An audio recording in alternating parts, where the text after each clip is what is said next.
Dans cette vidéo, on va essayer de parler un petit peu des limites du plug and play.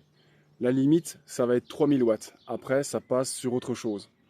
Déjà, le plug and play, c'est quoi? Ça sera des panneaux qui seront raccordés à une prise de courant.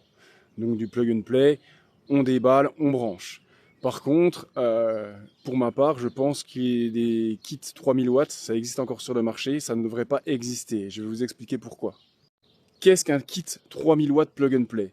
C'est un kit qui comprend environ 6 panneaux et un micro-onduleur est raccordé à une seule prise. Et ça, pour ma part, je trouve que c'est assez dangereux parce qu'il n'y a pas assez d'explications sur le sujet sur les sites de vente. Donc les personnes vont acheter leur pack 3000 et vont brancher sur la première prise qu'ils vont trouver, qui est sûrement pas dédiée avec un disjoncteur séparé. Donc ça sera une prise qui sera déjà utilisée par d'autres appareils. Imaginez votre kit, il envoie 3000 watts et vous avez un appareil gourmand qui tourne en même temps, genre une machine à laver pendant qu'elle chauffe. Ça fera un cumul de 5000 watts. Du coup, vous dépassez le maximum autorisé par la prise. Et qu'est-ce qui peut se passer? Eh ben, ça peut prendre feu. Et c'est là que ça va poser un très gros problème. À ce niveau-là, les sites manquent énormément de transparence. Moi, quand j'ai commandé sur BIM Energy, bon, certes, ils sont plus chers que les autres. J'ai commandé mon kit 2 panneaux.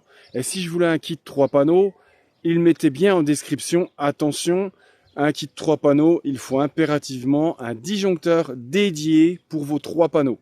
Moi, quand j'ai acheté mon kit 2 panneaux, c'était pas nécessaire, mais je le recommande vivement même pour 2 panneaux.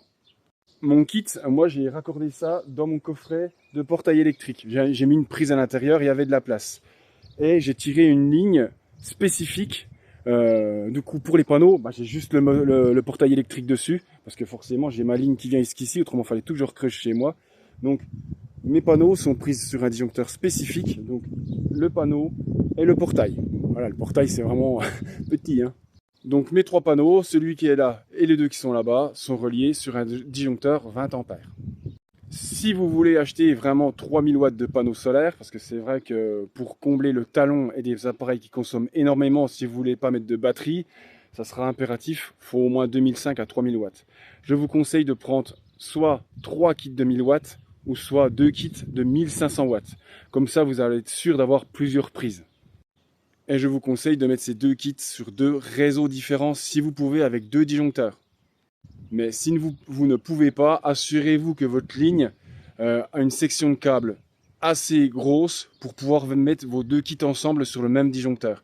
Mais c'est ça le problème, tout le monde ne sait pas la taille de la section de ces câbles dans les murs. Donc c'est pour ça que je vous conseille plus de séparer vos kits sur 2 prises différentes et 2 disjoncteurs différents. Je sais, c'est chiant, mais c'est pour la sécurité de votre maison. Parce que si vous ne prenez pas une prise dédiée, on ne sait pas comment va réagir un disjoncteur quand il y a de l'énergie qui rentre dans votre réseau et l'énergie qui part dans l'autre sens par rapport à un appareil. On ne sait pas comment les disjoncteurs réagissent réellement. Donc vraiment, je vous recommande un disjoncteur, c'est impératif.